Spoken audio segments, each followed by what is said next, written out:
latest Newsline with Faraz Shaukat Ali on TV1.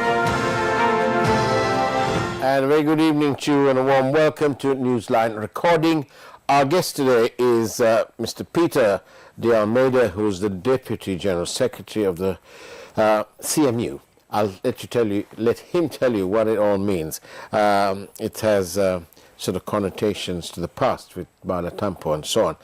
Good evening, Peter. Welcome to the program. Do tell us the full name of CMU. Good evening, Faraz, and thank you for inviting me to be on your show. The CMU now stands for the Ceylon Mercantile Industrial and General Workers Union. Right. Earlier it was known as CMU, so everyone knows it as CMU, so we still use the acronym CMU. Thank you. Yeah. You were pretty vociferous, involved in the Aragalaya. We saw you in all sorts of places. Will the change happen? Yes, firstly, I was, since you said I was in all sorts of places, I thought I'll put some focus on this. Yeah. So I got involved in two groups. One was the artists of the people's movement, and the other was the IT professionals for the people. That's what really surprised me about the Aragalaya, because these IT professionals have never been on the streets protesting about anything, because a lot of them are fairly, well paid and good means. So I was very surprised. So that was one of the first things that struck me for us about this whole Aragalaya. And what did you think they were there for? Why did you think that people who seem to be well off were actually on there? So you see two things. One is they were directly affected because there was no power. Right. So they couldn't work even from home. So there was a direct impact on their work.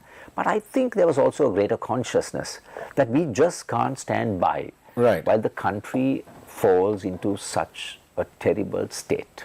Right. So because that's why they came out and demonstrated, and even in their slogans, they talked about whose country? Our country. There was that kind of, we just cannot stand idly by while the country falls, and we need to be there to, be a part of the movement. Will the change happen? Whatever the change was, will the change happen? I think we are seeing the change in the sense that, well, in terms of the outcome, firstly, the people came onto the streets for us because, you see, the Constitution says the sovereignty of the states lies with its people. And the people exercise the sovereignty through the institutions of the executive presidency, the legislature, and the judiciary. Interestingly, it is while these three organs of state were functioning that the country fell into bankruptcy. Right. It's not like they were not able to meet. So the people then realized our sovereignty must be expressed by ourselves directly on the streets. What in your mind, Peter, was the turning point for the people of Sri Lanka to come to the realization that this simply wasn't on? And what made them, what was the catalyst for them to come out on the streets in the numbers they did? Bearing in mind that for weeks before this, we had protests from farmers in all sorts of places. That's right. News First reported continuously. That's right. That's right. The farmers felt the brunt of it because, you saw the produce that they could make without, so we saw that. But, there was a complete breakdown, for us.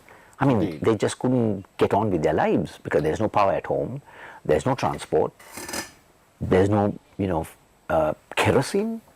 So for the really poor people, so you've seen the queues, so they just had to line up. But the people in Colombo, they're usually insulated from, if you like, the real world. Yes, usually they are, but this came biting their backs, right? Because there was no power. There was no power, there was no fuel, and they used to going around in their cars, so the buses were not there, but the urban poor who depend on kerosene, not gas. But you saw the gas queues and the kerosene queues, so they just couldn't cook a meal. It was that bad.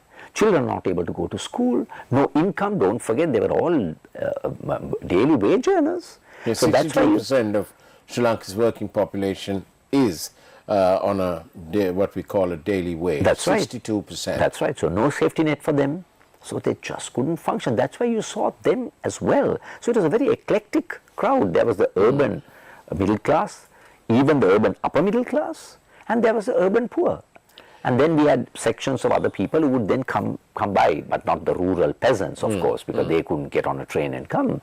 But so that was the nature of the struggle. So you say that the change is happening now. What is that change? Okay, firstly, as a direct outcome, that they got rid of a failed president and all those who were around him. including the governor of the central bank and all the bureaucrats who said everything is tickety-boo and failed the country. So they got rid of the president. Secondly, they got rid of a family regime. There was the Rajapaksa regime, entrenched in power with all of their hangers-on, so to speak, enjoying political power and privilege. So they got rid of them. You say that we got rid of them. Yes. They've only got rid of them from the front seat. They're very much firmly in the back seat.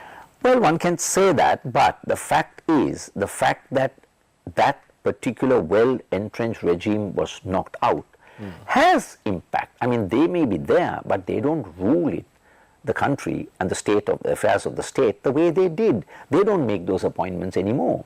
I'm sure, and that's where in a sense, when the President Ranil came to power, his priority was not to rebuild the country. His priority was to protect those who failed the country. Now, in a company for us, if you appoint a new chairman, but the company has failed you, the management has ruined the company, what is the first thing that he does? Gets rid of the leadership team that ruled the country. But instead, his priority was to protect them. And that was the arrangement they made. Okay, we'll nominate you, you make sure. Yes, so he did that. But on the other hand, there is a wave of new consciousness for us, and that's what I see as the outcome. You see, there's a greater consciousness among our people that we can't, sit idly by. For example, now the anti-terrorism law. You see, the Prevention of Terrorism Act was brought in 1979. Yeah. Very few spoke against it. Well, one was because it was used against the Tamil people, so the Sinhala people couldn't care two hoots about that. But even otherwise, when they kept extending it and used it against Sinhala people and journalists and so on, there were very little protest.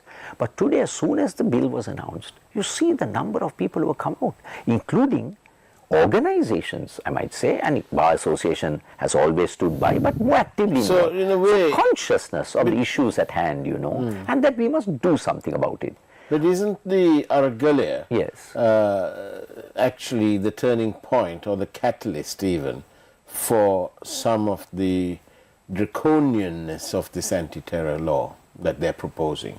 It's actually meant to surpass, to supersede the PTA. Yes. But according to opinion after opinion expressed on our network, on News First's various programs, many experts opine that actually the anti-terror bill is far more draconian than the PTA. Yes.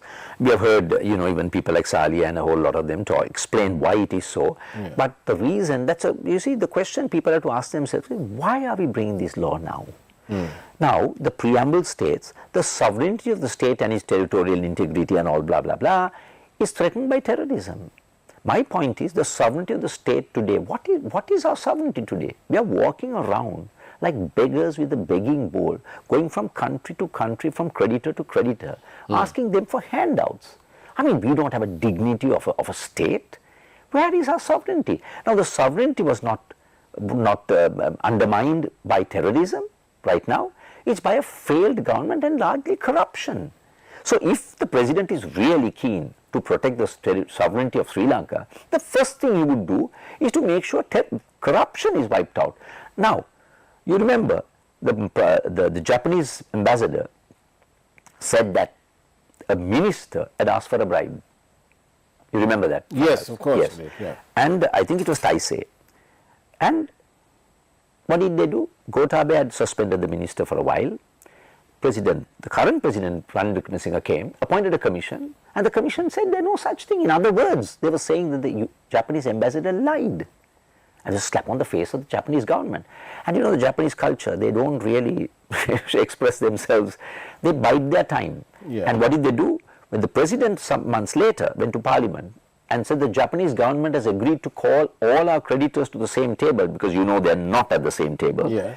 Within an hour, Faraz, within an hour, the Japanese government said we have no such plans. That must be their wishful thinking. You see how the Japanese government got back to us? You see, so that's why when people say that this president has great international, connections and stature, I mean, look at that example. I mean, we were ridiculed, no? The president of the country, within an hour the Japanese government says. So my point is, the sovereignty of the state is not threatened by terrorism. it's threatened by what has happened economically. So why bring this law? The real reason is that there is going to be tremendous difficulty for the working people and others of this country. Now for us, I'm in the trade union movement. They're negotiating collective agreements. Do you know that the starting basic salary for some of the large companies is 20,000 rupees? Now we worked out, you'd see nominal wage and real wage. The real wage of a nominal wage of 20,000 is 6,000 rupees because there was a 70% inflation last year. According to central bank figures, according to Steve Hanker, professor of applied economics in Johns Hopkins University, he says it's 130%. So the people just can't pull their lives together. Look at our medical health care. Recently, one of my relatives, went to the Kurnagal hospital for a bypass. Now 6 months, no bypass, 90% block. He can drop dead anytime. Went to the hospital, 8 types of drugs, not a single drug was available in the hospital. He has to go and fill that prescription outside. Where is the money? So there is going to be a huge reaction to this. That is why the anti-terror bill has been brought now to protest any form of democratic action. And look at the way they have drafted it. Very broad definition of terrorism, very loose use of, intention. If the intention is to prevent the government from functioning, which could mean anything, disturbance to essential service, anything could be declared essential. You see the ambit, the whole area. So is this all to sort of preclude people coming back onto the streets? Absolutely. In a rerun of Aragalaya? Absolutely. The problems persist. Now coming to our debt for us, there's these people talking about, there's a sense of stability. How? They don't get it. Because you see, if you have a debt, if you have a housing loan, from your salary, you have to pay a substantial amount as your housing loan, say 40%, 50%. Our debt is much more than that. You don't pay it. You don't pay the interest on it. Naturally, you will have some money. Correct. But then at one point, your creditors will come calling, no? They'll come and take over your house. Because you are not, you are not paid your dues, your repayment and your interest. So that's what they're doing. They're now come calling. As Lee Buchheit of Yanis Varoufakis, the former Greek foreign finance minister, said, they don't need your money. These creditors are predators. They don't need our money. They need our resources. That's much more valuable. That's why they're selling the telecom, electricity import, petroleum, and some of these are profits. Telecom is a profit-making institution. So they want to come at us. And yesterday, we were told that the CEB is going to be broken up into 14 different companies, including our resources. Let's explore that after this short break, in which we take a peek at this evening's headline news. And I'm in conversation, of course, with Peter D Almeida. We shall be back after this short break.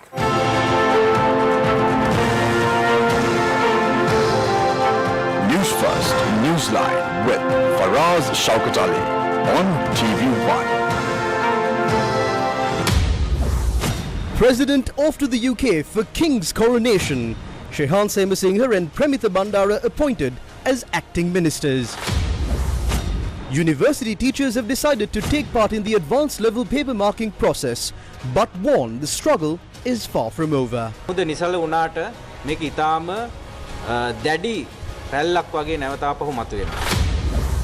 Domestic debt reworking must safeguard financial stability, stresses the IMF. Foreign fuel suppliers to enter local market in a month. Discussions underway on plans to allocate 450 fuel stations. Surgeries at the Balangoda base hospital stalled due to shortage of doctors. Patients severely inconvenienced. Is Basil Rajapaksa the leader of the SLPP? දස දහසක් ජනයා ඉදිරි බෙර ගහලා හග්ගෙඩි පිඹලා ජය ගෝසා මැදේ අපි ශ්‍රී ලංකා පොදු ජන පෙරමුණ නායකත්වය එළියට අරගෙන Zelensky says he expects Putin to face war crimes when Ukraine wins the war.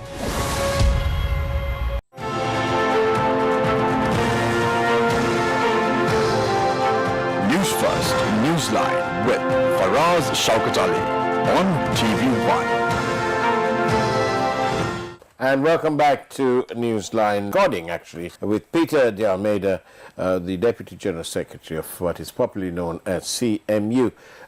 Welcome back, Peter, and tell me, that was very interesting what you were saying before. Why don't you carry on and expand on it? So I was talking about the fact that, if you do not repay your debt, and when your debt is a substantial amount of your GDP, you will have some savings.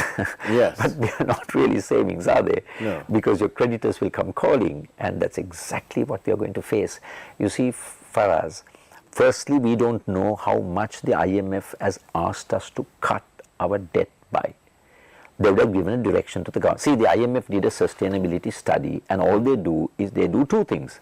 One is they give you a prescription to increase revenue. Yeah. That is what we're facing today. Increase your electricity bill, your utilities, no subsidies for healthcare and all that. So you face the brunt of that. An increase in taxes, both direct and indirect.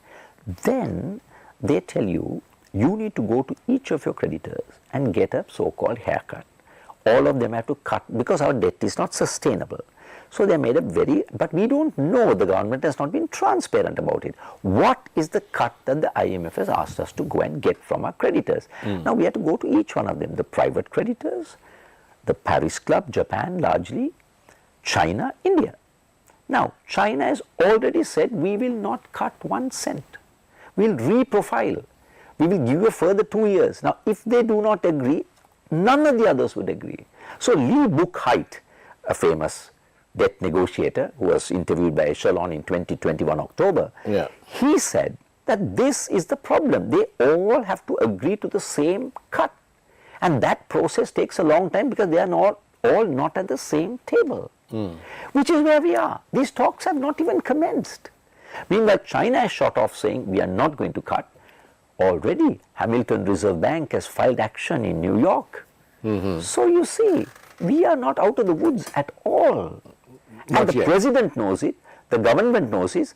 That's why they bring in legislation like the anti-terror bill, because they know sooner or later this fake situation that we have created, this false sense of economic stability will all collapse. Indeed, but there are people, for example, in Colombo who will say to you, look, Peter, things are actually better. What are you complaining about? We've got fuel.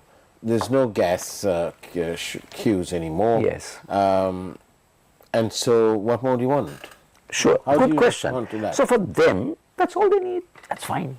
Yeah. But I explain, workers, I told you, these are large companies for us that pay them starvation wage. 20,000 starting basic. Now there is a woman. Now we always talk about real data. In a large corporation, 16 years service, 2 children, single mother, husband abandoned the family. She works in a large corporate, a company owned by a large corporate. These are not small, individual business owners. After 16 years of service, she works 40 hours overtime for a month, sometimes from 5 to 9 in the night. Single mother. We looked at the numbers. If she comes to work every day, she gets an attendance bonus. If she gets an attendance bonus, she gets a production incentive. With all that, she gets 60,000 rupees. The real wage of 60,000 is 18,000. Just make a note of that. That's only a nominal wage. Now, we did the numbers. If she pays for food, her own transport to come to work, which is 5,000, her children's transport, and electricity, water, without taking into account her telephone bills, gas, or additional expenses for the children, no Aurudu celebration, no clothes, nothing. Every month, she runs a deficit of 9,932 rupees. You can talk to people like these to find out where we are. So the Colombo folks, or whoever, Colombo, Jaffna, whoever, wherever, Kandy, who only wanted gas and the fuel for their car, well and good. But a large percentage of the population are not them, and they are the ones who feel it. And they're feeling it now. In the end, real terms, so what did the Aragalaya achieve? We know that the president of the country, who's elected with quite a big vote base, 6.9 million people. He's gone. He's gone. The family and their catchers, hangers-on, whatever you want to call them, they've left the government in what you can see. Yep. But it is their nominee, 134 people, who appointed the current president in. We have lots of consternation. We have the Archbishop of Colombo saying that no sooner this president loses his immunity by virtue of stepping down or After ending 2 his years, term, he has to2 go for another years, election. that Yes. the Catholic Church will institute proceedings which are only for the moment laid aside. So we have all that. Yes. But have the Rajapaksas, this family, have they actually given up real power? Aren't they merely controlling their puppet? Well, you see, don't underestimate, in terms of parliamentary party politics, Yeah. don't underestimate Ranil Wickremesinghe. You see, so Even though he's just got the one seat. that's right. But you see now very quickly, when he came out of the swearing in, I think he was interviewed outside a temple. Yes. I don't know whether you noticed. He said, my job Yes. is to further the interest of my party. You can go back and look at that speech. I made a note of this. I said, you see, that's his first priority. He's a politician at heart, a parliamentary politician. So he's not a people's man. Definitely not. You can see that, no? He was a people's man. He'd have had all these guys who failed the country locked up and charged. So you see, and he said it. It's not me who's saying it. He said, my job as a politician, you must understand, is to make sure that I take care of the interests of my party.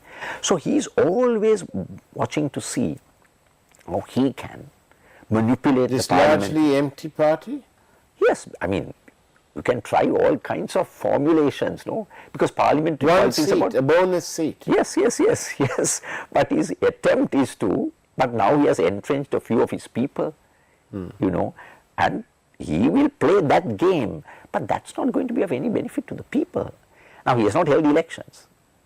Is he likely to, in your opinion? As a citizen of Sri Lanka, what's your view? Well, he certainly won't, because he'll get a good beating at the polls. And even now the SLFP had said, thank God the polls are not held. Sirisena had said. So you see, they're all uncertain of where they'll go with the But elections. isn't it shameful from a person who's actively participated in the Aragalaya and so on? Don't you find it shameful that these people without a real people's mandate are pretending to be the people's representatives? But of course, that's where our constitution is deeply flawed. But of course, it's a Are you travesty. deeply, what are you more ashamed of? The fact that or the fact that these people are pseudo-democrats and showing the world that they really have the mandate? I'm not ashamed of anything. I'm not even Are you horrified. shocked? Not at all. Because this parliamentary system was built like that. Don't forget, Faraz, President Jayawardena had the resignation letters of all his MPs in his pocket. He said, you step out of line, I'll put the date on the letter and put it, and you are gone. So this parliamentary system has nothing to do with democracy. It is those who believe in this illusion who are disappointed and upset. We are not. Because you saw how it's a numbers game. It's not based on policy. You either you coerce them, or you win them over with bribes and benefits. That's how the system works. So I am not at all ashamed or horrified or anything like that. This is how the system works, and you can see it working with all its flaws openly out there for the people to see. You see, these are the very people in Parliament who jeered, called Ranil Hora. Ranil called them Hora. But now they are bedfellows, no?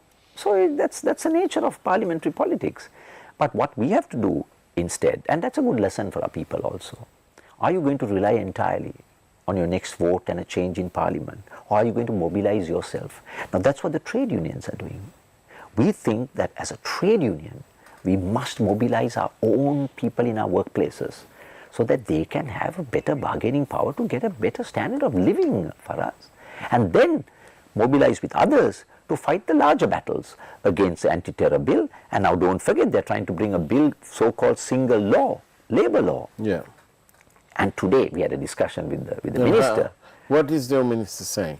The minister tried to give it a very nice, very shrewdly done. He tried to say this is about workers. You know, only 80,000 companies pay EPF and ETF, and we must make sure that every one of them pays. More people pay. Even the self-employed should pay ETF and all of that. Why should they pay? Because they're giving us more services, or because they've mismanaged and now want us to fill in the gaps? Yes, that's possible. But so he tried to make out that this is all in favor of workers. And then he also then said, well, our investors also want very fluid, lax labor laws. And then he was followed by the CEO of the Employees Federation. He didn't make any bones about it. He said the first thing we want change is the Termination of Employment Act, which gives protection for workers to be not summarily dismissed, hire and fire. Why would they need that? Now I say a good company, and today we need investment from progressive companies for us, not the the lowest of the rung of investors who come only for our cheap labor. That's not our competitive advantage. So it's like our tourism. You don't want the tourists. Now there are some Russian tourists, I was told, in Garlavata, in Unavatuna area. They get a house. They work from there. They work online. God knows what they're doing. They get their salary in dollars here. All they do is buy fruit from the shops, and they buy arak. Now that's not going to bring you the foreign exchange earnings that you need from tourism. Likewise, today in Sri Lanka, we need to pull this country back and to get people's living standards improved. You are not going to do that with investors who come only because we offer them cheap labor. Is that our value proposition? Cheap labor? Really? Now there are enough IT companies who have come. They have not come for cheap labor. They pay even a dollar pegged salary. Nobody asked for it. They did it on their own. So you need progressive companies because you need large investments. Now talking about why investors don't come, there was a report from the Hausmann report from Harvard University. He said the biggest stumbling block for investment is inconsistent government policy. He called it a binding constraint and corruption. Now Taisei, it's a large Japanese company. Now they didn't pull back because we couldn't offer them cheap labor. They said there's corruption. And interestingly, the ease of doing business, the World Bank index, does not have labor as any of its top criteria for investment. You see, so, I mean, we are going down the wrong path. Will this change happen? Yes, it has to. Otherwise, we're going to face a country that's going to lose millions of its people. We're already losing people. The best of our resources we need to rebuild are leaving, and the others are going to face dire economic difficulty. Peter D Almeida, thank you very much for being on Newsline Recording. Thank you very much. Thank for you. your time. And that is the way it was on Newsline Recording this evening with Peter D Almeida. It's now time for the primetime news. Take care, have a great evening, and God bless you all.